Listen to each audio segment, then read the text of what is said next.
मेरा नाम रुचि है। मेरी उम्र 22 साल है और मैं छत्तीसगढ़ में रहती हूँ।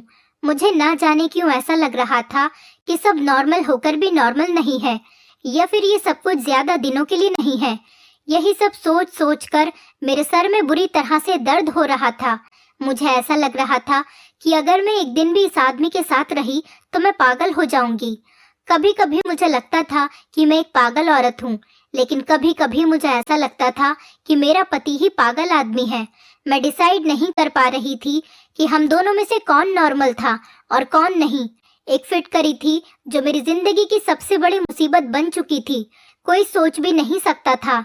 एक छोटी सी सफेद रंग की फिटकरी ने मेरी जिंदगी में जीना दुश्वार कर दिया था। रोज मेरा पति एक नई तरह की फिटकरी घर में लेकर आता था और उसे इतना संभाल कर रखता था कि जैसे वो कोई हीरे या जवाहरात हो।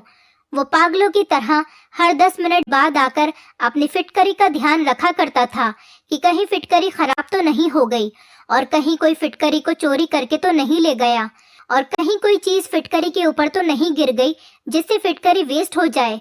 वो बार बार अपनी लाई हुई फिटकरी का ख्याल रखा करता था। कभी उसे लॉकर में रखता तो कभी उसे कबर्ड में रख देता, तो कभी उसे सूटकेस में संभाल कर रख देता था, तो कभी किचन में आटे के डिब्बे में छुपा कर रख देता था। मैं सोच सोच कर पागल हो गई थी कि आखिरकार इस फिटकरी में ऐसा भी क्या था जो मेरा पति उस फिटकरी के लिए पागल हुआ जा रहा था, और उसे फिटकरी की इतनी ज्यादा परवाह थी। शादी के बाद मैं जब नई नई दुल्हन बनकर इस घर में आई थी तो तब भी मेरे पति के हाथ में यही फिटकरी थी। वो मुझसे बात करने के बाद अपनी फिटकरी को लेकर बाथरूम में चला गया था और मेरे पति को गए हुए लगभग 3 घंटे हो गए थे। मैं अपने पति का बहुत देर तक इंतजार करते करते सो गई थी, क्योंकि मैं भी दुल्हन बनकर काफी थक गई थी, इसलिए मुझे नींद आ गई थी। और आखिरकार मैं अपने पति का कब तक इंतजार कर सकती थी। मेरा पति तो ना जाने कब बाथरूम से बाहर निकलता, मैं कब सो गई मुझे कुछ पता ही नहीं चला। सुबह को जब मेरी आंख खुली तो मेरा पति मुझे बिस्तर पर नजर नहीं आया था। मैं सोच में पड़ गई थी कि क्या उसने सारी रात बाथरूम में ही बिताई थी। मैं बड़ी परेशान हो गई थी और मैंने देखा कि वो बाथरूम से निकला और उसके हाथ में वही थैला मौजूद था जिसके अंदर फिटकरी थी। मेरा पति बहुत बहुत देर तक अपनी फिटकरी के साथ बाथरूम में बंद रहता था और बाहर आने के बाद कहता कि सारी कमी पूरी हो गई है, और मैं शर्मिंदा हो जाती थी कि ना जाने वो कैसी कमी पूरी होने की बात कर रहा था। वो दिन था और आज का दिन, मेरी शादी को लगभग 3 महीने हो गए थे, और ये फिटकरी थी कि जिसकी कहानी आज तक खत्म होने का नाम ही नहीं ले रही थी। वो बार बार बाथरूम में जाता और फिटकरी का वो थैला बाथरूम के अंदर जाते हुए और बाथरूम से बाहर आते हुए भी उसके हाथ में ही होता था। बाथरूम से लगातार पानी गिरने की आवाज आती रहती, और जब ज्यादा देर हो जाती तो मेरा पति बाथरूम से बहुत खुश होकर बाहर निकलता था। मैं तो बड़ी अजीब सी उलझन में फंस गई थी। मैं अपनी परेशानी किसी को बता भी नहीं सकती थी। ये सच्चाई जानने के लिए एक रात मैंने बाथरूम की खिड़की से झांक कर देखा तो मेरा दिमाग फट गया था और मेरे होश उड़कर रह गए थे। मेरे माता पिता मुझे बहुत प्यार किया करते थे क्योंकि मैं उनकी लाडली बेटी थी। मैं अपने सब भाई बहनों में सबसे छोटी थी, इसलिए मुझे अपने माता पिता के साथ साथ अपने बड़े भाई बहनों का भी बहुत प्यार मिला था।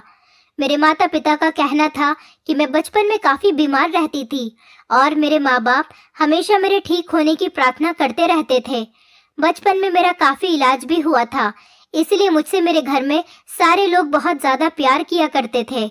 मेरे माता पिता ने भगवान के आगे प्रार्थना की और रो रो कर मेरी ज़िंदगी की भीख मांगी थी, मगर मेरे माता पिता को ये पता नहीं था कि उनकी ज़िंदगी इतनी जल्दी उनको छोड़कर चली जाएगी और उनकी सबसे लाडली और छोटी बेटी उनके पीछे अनाथ हो जाएगी।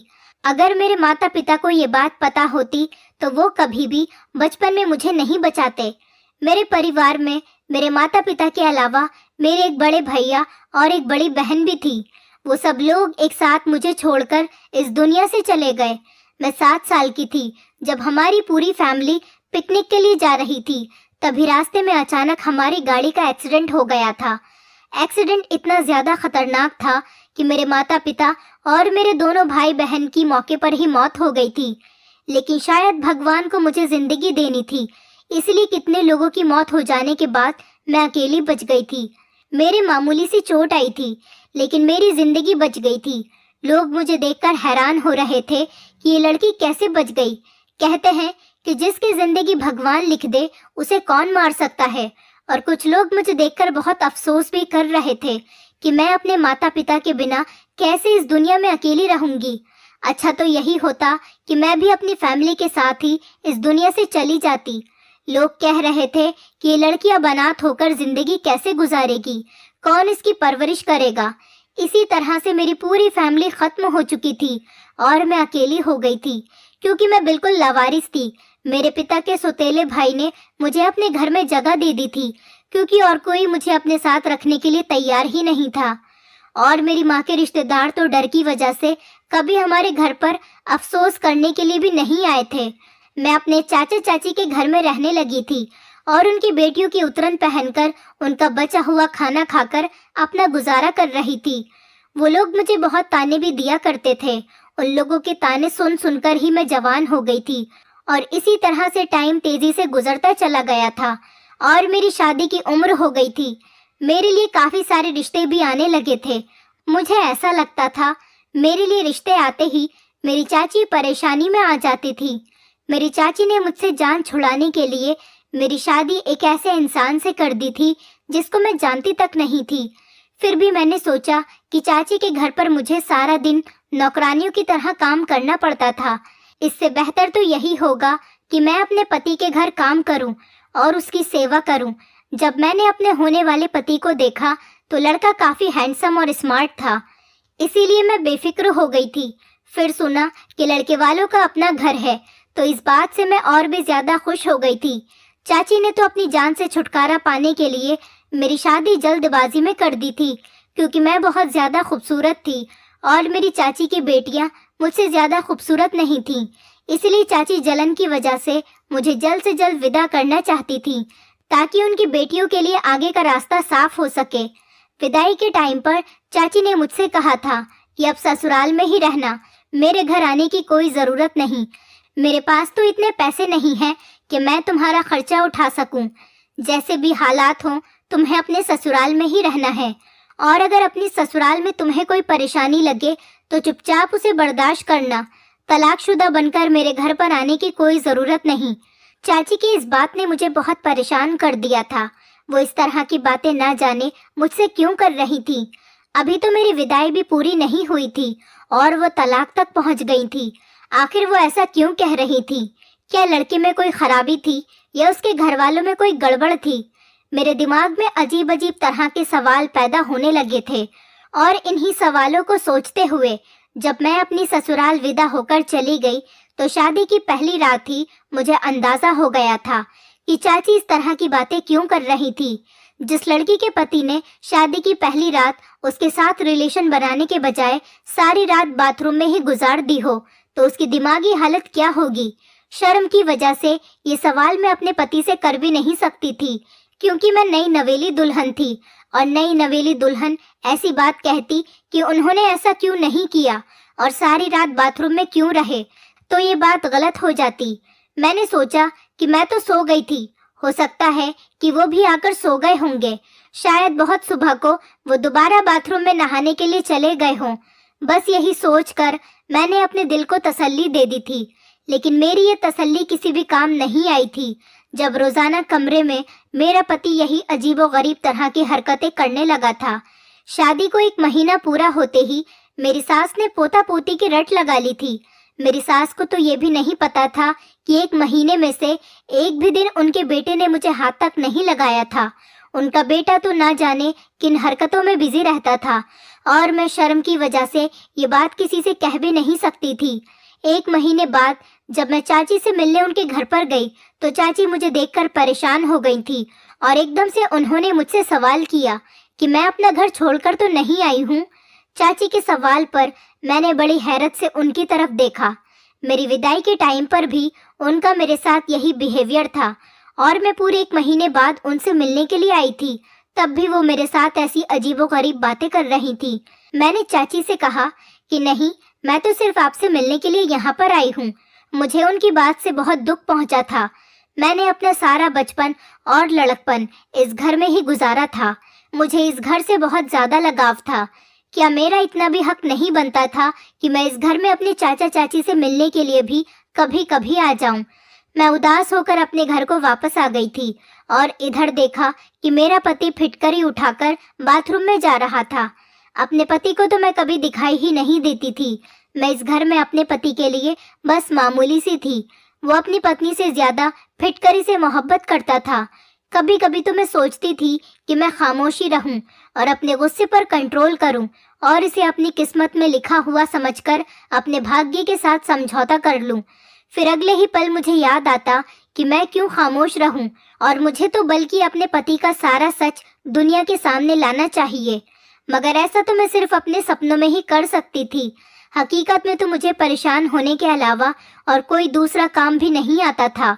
अब मैंने खुद को घर के कामों में बिजी रखना शुरू कर दिया था और मैं ज्यादा से ज्यादा अपने आप को बिजी रखने की कोशिश में लगी रहती थी। अब मेरा सारा ध्यान घर वालों के कपड़े धोना, खाना बनाना और घर की साफ सफाई करने में ही लगा रहता था। मैं चाची के घर में भी नौकरानी थी और अपनी ससुराल में आकर भी नौकरानियों की ही जिंदगी गुजार रही थी। फिर मैंने सोचा कि आखिरकार मैं कब तक इस तरह की जिंदगी गुजारूंगी। मुझे अपने पति से बात करनी ही होगी। एक दिन मैंने बंद शब्दों में अपने पति को ये बात समझा दी थी कि उनकी माँ मुझसे पोता पोते की डिमांड करती है। ये बात सुनकर जैसे मेरे पति को करंट सा लग गया था। उन्होंने फौरन ही कहा कि अभी ऐसा कुछ भी नहीं हो सकता और ऐसा बिल्कुल मुमकिन नहीं। इतना कहकर वो कमरे से बाहर चले गए थे तो मैं अपना सर पकड़कर बैठ गई, क्योंकि मुझे अपने पति पर पहले से ही शक था और अब मुझे अच्छी तरह से यकीन हो गया था कि मेरा पति नामर्द है। इसलिए वो फिटकरी का बहाना बनाकर रोज रात को बाथरूम में चला जाता है और फिर मेरे सोने का इंतजार करता है। जब मैं सो जाती हूँ तो वो बाथरूम से बाहर निकल कर आता है। वो ऐसे ही करता है, वरना कोई मर्द ऐसा नहीं होता जो अपनी नई नवेली दुल्हन को अकेला छोड़कर इस तरह से सारी सारी रात खुद को बाथरूम में बंद नहीं रखता। मैंने सोचा अब मुझे अपने पति के इस राज से पर्दा हटाना ही पड़ेगा और मैं सच जानकर ही रहूंगी और यही सारा सच मैं सब लोगों के सामने लेकर आऊंगी। एक दिन रात के टाइम पर मैंने सोचा कि मैं सोने की एक्टिंग करती हूँ और देखती हूँ कि मेरा पति रात में क्या करता है। मैंने आज ही अपने पति से कहा था कि मुझे बहुत नींद आ रही है और मेरी तबीयत ठीक नहीं। मेरा सर दर्द से बुरी तरह फटा जा रहा है, इसलिए वो मुझे जगाने की कोशिश न करे। मेरी ये बात सुनकर तो मेरे पति के चेहरे पर अजीब सी मुस्कुराहट आ गई थी, जैसे कि उन्हें इंतजार हो कि मैं जल्दी से सो जाऊं। मेरे पति ने मुझसे कहा कि ठीक है, अगर तुम्हारी तबीयत ठीक नहीं तो तुम जल्दी से सो जाना, मैं तुम्हें बिल्कुल भी डिस्टर्ब नहीं करूंगा। उसने कमरे की लाइट बंद कर दी और कमरे से बाहर निकल गया। ये सच था कि मुझे लेटते ही नींद आ जाती थी, क्योंकि मैं सारा दिन बहुत काम करती थी और थकान से चूर होकर जब मैं अपने बिस्तर पर सोने के लिए लेट जाती थी तो मुझे फौरन ही नींद आ जाती थी। लेकिन मैं आज बहुत कोशिश कर रही थी कि मैं जागती रहूं, लेकिन मेरा नींद पर कोई बस नहीं था। आज मैंने सोचा कि दिन में जब मेरा पति घर पर था तो मैंने उनसे कहा कि मेरी तबीयत ठीक नहीं है और मैं सोना चाहती हूँ। तो उन्होंने मुझसे कहा कि हाँ ठीक है, घर का काम कोई भी कर लेगा, तुम आराम से सो जाओ। मेरी सास को लगा कि मैं प्रेग्नेंट हूँ और मेरी तबीयत ठीक नहीं, इसलिए मैं आराम कर रही हूँ और मेरी सास ने भी मुझे किसी काम के लिए नहीं कहा था, वरना मुझे तो आराम करने का मौका ही नहीं मिलता था। मैंने नींद दिन में ही पूरी कर ली थी। मैं जी भर के सोई थी ताकि मैं रात को देर तक जाग सकूं। मैं लगभग 1 घंटे तक अपने पति का इंतजार करती रही थी। 1 घंटे के बाद जब मेरे पति कमरे में आए तो मैं ऐसी हो गई जैसे मैं गहरी नींद में सो रही हूँ। मैंने देखा कि वो वही फिटकरी वाला थैला लेकर बाथरूम में चले गए थे। जब उन्होंने बाथरूम का दरवाजा बंद किया तो मैं फौरन ही उठ गई थी। मुझे डर नहीं था कि वो बाहर आएंगे, क्योंकि मुझे पता था कि अब वो काफी देर तक बाहर आने वाले नहीं। मैं घर के बैक साइड वाले हिस्से की तरफ जाने लगी थी और चोरों की तरह धीरे धीरे खड़ी हुई थी, जहां पर बाथरूम की खिड़की भी थी। लेकिन बाथरूम की खिड़की बहुत ऊंचाई पर थी और उस खिड़की से मैं अंदर तक नहीं देख सकती थी, क्योंकि खिड़की की ऊंचाई के हिसाब से मेरा कद बहुत छोटा रह गया था। लेकिन मैं जल्दी से जाकर एक चेयर लेकर आई और मैंने वो चेयर रखी और उस पर खड़ी हो गई। उस टाइम रात के 2 बज रहे थे और घर के सारे लोग सो चुके थे। किसी की भी मुझ पर नजर नहीं पड़ सकती थी, मगर मुझे फिर भी बहुत डर लग रहा था और डर की वजह से मेरा शरीर कांप रहा था। मैं वो चेयर उठाकर खिड़की के करीब आई और चेयर पर चढ़कर खिड़की के अंदर देखने लगी कि आखिर मेरा पति इतनी देर तक बाथरूम में करता क्या है।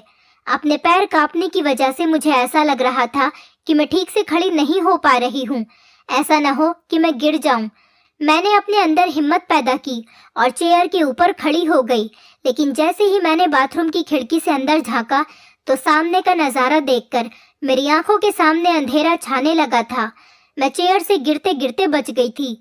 ये मेरा पति कैसा काम कर रहा था, फिटकरी के साथ आखिर ये सब कुछ क्या हो रहा था। मेरे पति का दिमाग तो ठीक था। मैंने बड़ी मुश्किल से खुद को संभाला था और वापस अपने कमरे में चली आई थी। कमरे में आते ही मेरी आंखों में आंसू आ गए थे और मैं फूट फूट कर रोने लगी थी। मुझे अपनी किस्मत पर रोना आ रहा था, क्योंकि आज मेरे पति की असलियत खुलकर मेरी आंखों के सामने आ गई थी। आज तक मेरा पति मेरे करीब क्यों नहीं आया था, अब मुझे ये बात अच्छी तरह से समझ आ गई थी। तो वो ये वजह थी जिसकी वजह से मेरा पति मुझसे दूर दूर रहता था। अब मुझे यकीन हो गया था कि मेरी चाची मेरे पति की असलियत को अच्छी तरह से जानती थी, इसीलिए वो मुझसे इस तरह की बातें किया करती थी।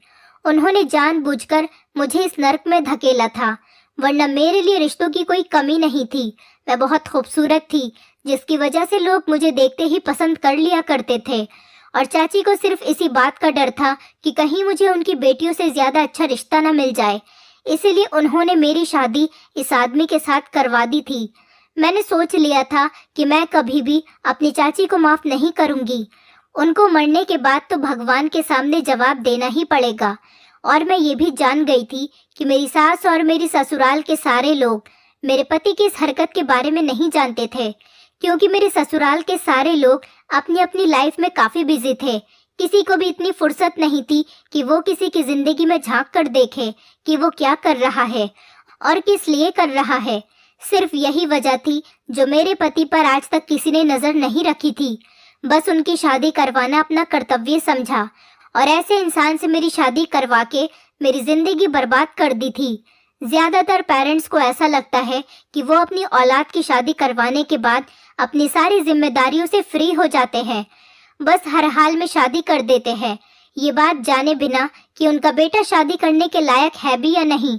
बस किसी भी लड़की के पल्ले अपने लड़के को बांधकर उस मासूम लड़की की जिंदगी को बर्बाद कर देते हैं, और लड़का अपनी बदनामी होने की वजह से किसी को बताता नहीं कि मुझे क्या परेशानी है, मैं नामर्द हूँ और मैं शादी करने के काबिल नहीं हूँ।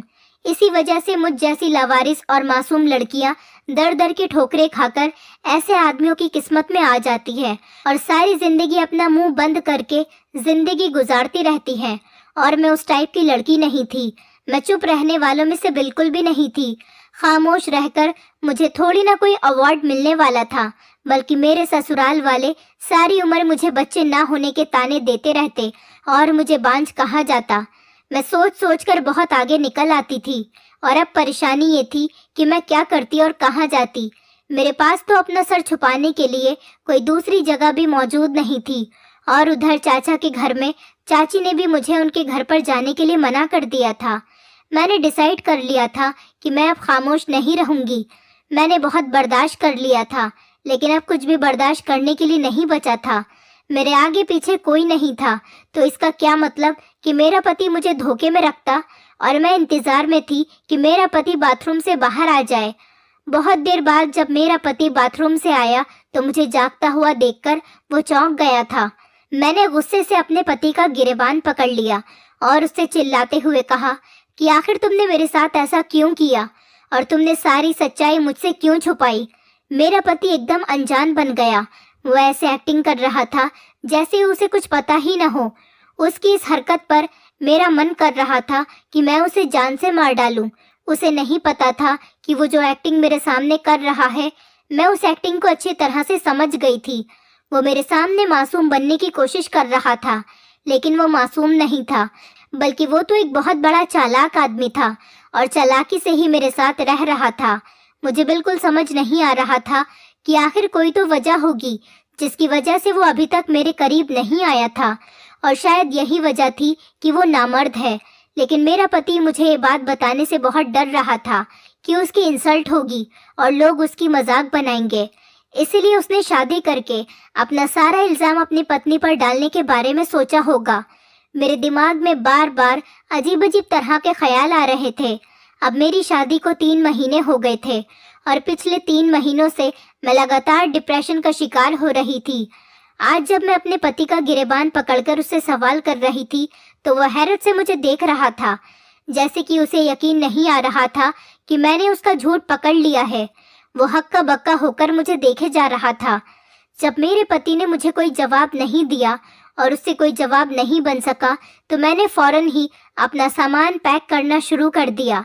मैंने अपने पति से कहा कि तुम्हें शर्म आनी चाहिए, तुम इस तरह का घटिया काम करते हो। मैं तुम जैसे नामर्द आदमी के साथ नहीं रहना चाहती और यही वजह है कि तुम इस घटिया फिटकरी को अपनी जान से भी ज्यादा संभाल कर रखते हो।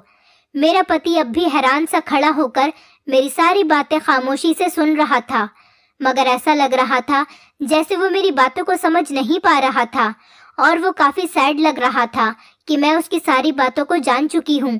मैं अपने पति को हैरान और परेशान देखकर अपना सामान पैक करके दरवाजे की तरफ जाने लगी थी और घर से बाहर निकल गई थी। सारे घर वाले सो रहे थे। अभी मैं घर के मेन गेट तक नहीं पहुंची थी कि मेरा पति भागता हुआ मेरे पीछे आया और जबरदस्ती मेरा हाथ पकड़कर मुझे अंदर घसीटता हुआ मेरे कमरे में लेकर चला गया। मैंने शोर मचाने की कोशिश की तो उसने अपने हाथ मेरे मुंह पर रख लिया, जिससे मेरी आवाज निकलनी बंद हो गई थी और हल्की हल्की आवाज में मुझे खामोश रहने के लिए कहता रहा। वो मुझे कमरे में लेकर आ गया और बेड पर बैठने के बाद उसने कमरे के दरवाजे को अंदर से बंद कर लिया। मुझे अपने पति पर बहुत गुस्सा आ रहा था। मैं एकदम दरवाजे की तरफ जा रही थी, मगर उसने फिर मुझे पकड़कर बेड पर पटक दिया और कहने लगा, ये क्या तमाशा लगा रखा है? तुम्हें मेरी बात एक बार में समझ नहीं आती? मैंने तुमसे कहा कि खामोश रहो, बस एक बार तसल्ली से बैठकर मेरी सारी बातें सुन लो। और तुम इस टाइम रात के इतने अंधेरे में कहाँ पर जाओगी? क्या तुम लोगों को हमारे बारे में बातें बनाने का मौका देना चाहती हो? अपने पति की कही हुई बात पर मैं और भी ज्यादा गुस्सा करने लगी। मैंने कहा कि तुम्हें क्या लगता है तुम लोगों से सच छुपाकर रखोगे? सच ज्यादा दिन तक छुपकर नहीं रह सकता और दुनिया वालों के सामने आ ही जाएगा कि तुम शादी के लायक नहीं हो और तुम एक नामर्द हो। मैं ये बात सारी दुनिया को बताना चाहती हूँ कि तुम नामर्द हो और तुमने मेरी जिंदगी के साथ खिलवाड़ किया है। मैं तुम्हें कभी भी माफ नहीं करूंगी। मैं अपने होश खो बैठी थी और जो मेरे मुंह में आ रहा था मैं कहे जा रही थी। मेरी इतनी बातें सुनकर मेरे पति ने मेरे मुंह पर एक जोरदार थप्पड़ मार दिया।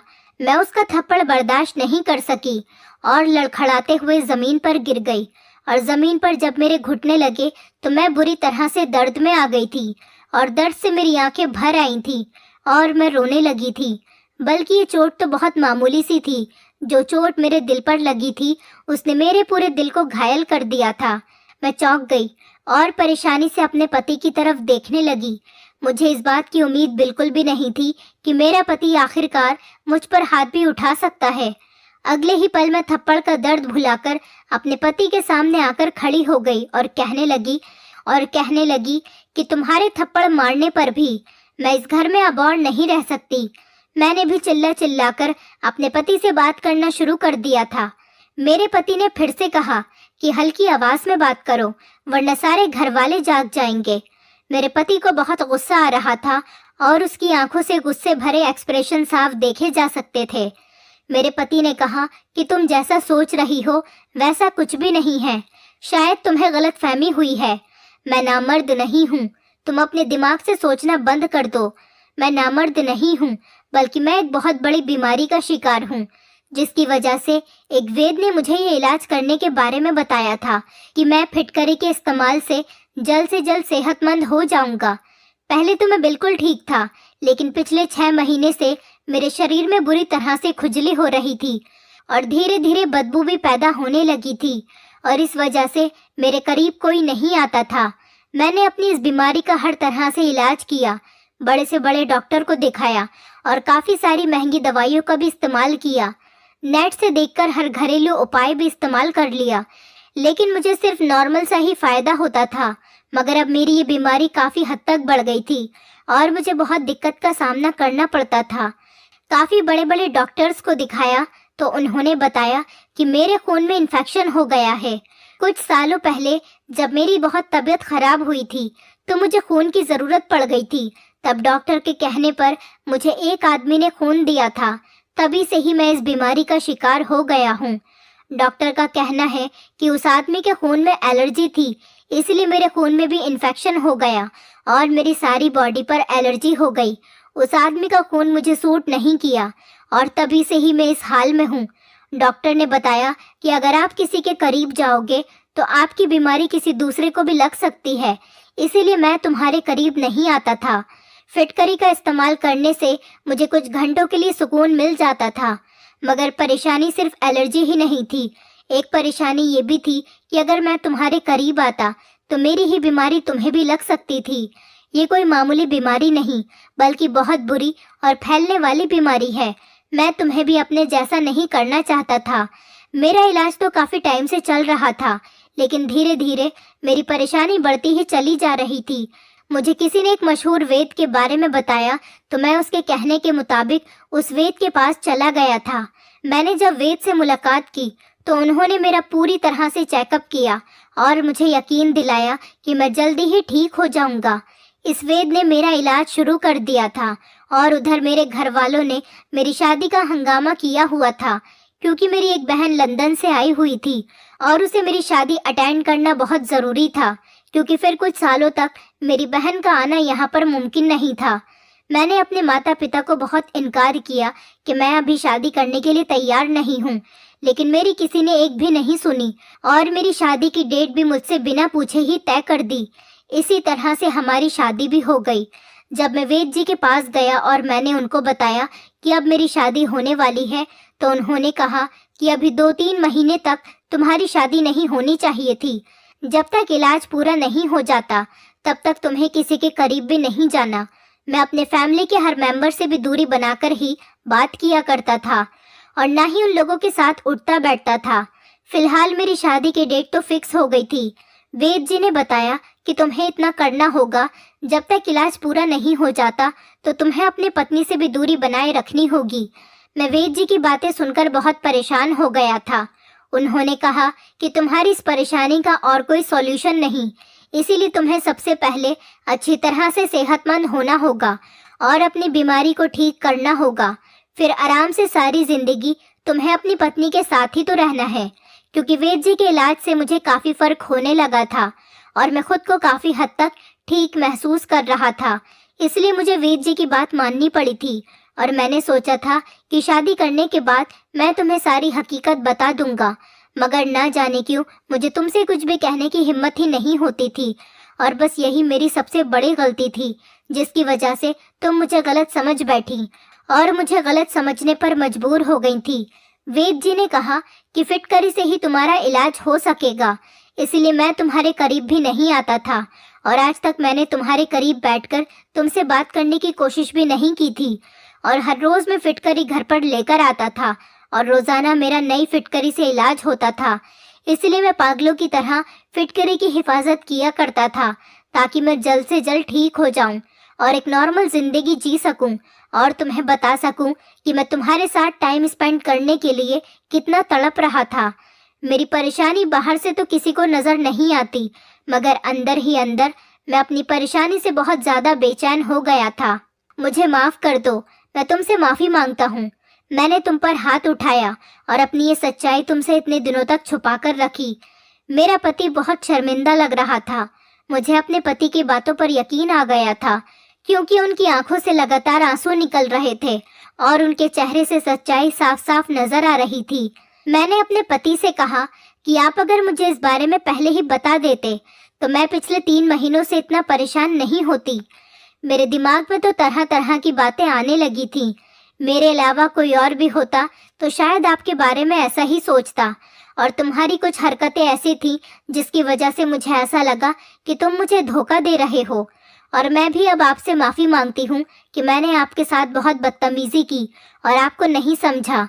मैंने बहुत शर्मिंदा होकर अपने पति से माफ़ी मांगी और उन्हें यकीन दिलाया कि मैं हमेशा आपका साथ दूंगी और जब तक आप पूरी तरह से ठीक नहीं हो जाते मैं आपका पूरा ख्याल रखूंगी। वो दिन है और आज का दिन है। मैं और मेरे पति हमेशा एक दूसरे के साथ हैं और भगवान की बहुत बड़ी कृपा है कि धीरे धीरे मेरे पति की बीमारी भी जड़ से ख़त्म हो गई और मेरे पति अब बिल्कुल ठीक हैं और हम पति पत्नी एक दूसरे के साथ बहुत अच्छी ज़िंदगी गुजार रहे हैं। कभी कभी हम अपनी फीलिंग्स को साइड में रखकर न जाने किन बातों में खो जाते हैं।